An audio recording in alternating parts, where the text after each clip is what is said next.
ఇక మనోళ్ళేమో కేసీఆర్ గారేమో దూరదృష్టితోని తెలంగాణకు రేపు హైదరాబాద్ దగ్గరుంటది, పారిశ్రామిక అవసరాలు ఉంటాయి, హైదరాబాద్ పెరుగుతుంది, రేపు త్రాగునీరు అవసరమని ఒక 50 టీఎంసీల రిజర్వాయర్ కట్టిండు.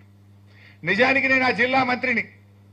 నేను 1-2 సార్లు మాట్లాడినా, సార్ ల్యాండ్ ఎక్విజిషన్ బాగా ఇబ్బంది అవుతుంది, రైతులతో ప్రెజర్ వస్తుందంటే వారు ఒక మాట అన్నారు, హరీష్ కొద్దిమంది కుటుంబాలు నష్టపోతాయేమో, ఇప్పుడు కొద్దిగా కష్టమైతుందేమో, కానీ రేపటి లక్షల వేల కుటుంబాలు బతుకుతాయి, రేపటి తెలంగాణకు ఇది జీవధార అవుతుంది, మల్ల గట్టలేము, కష్టమైనా సరే రేపు మనం రాజకీయాలు శాశ్వతం కాదు, ప్రజలు శాశ్వతం, నీళ్లు శాశ్వతం, ఇది హైదరాబాద్ దగ్గరగా ఉంది, 50 టీఎంసీ రిజర్వాయర్ కట్టాలని చెప్పి పట్టుబట్టి ఆయన గారు ఆ రిజర్వాయర్ ని కట్టించారు.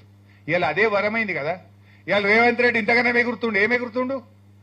కాళేశ్వరం కూలిందని ఒక దిక్కు అంటాడు, మల్లన్న సాగర్ నుంచి హైదరాబాద్ కు 20 టీఎంసీల నీళ్లు తెస్తా అని 6,000 కోట్లతో టెండర్లు పిలిచిండు.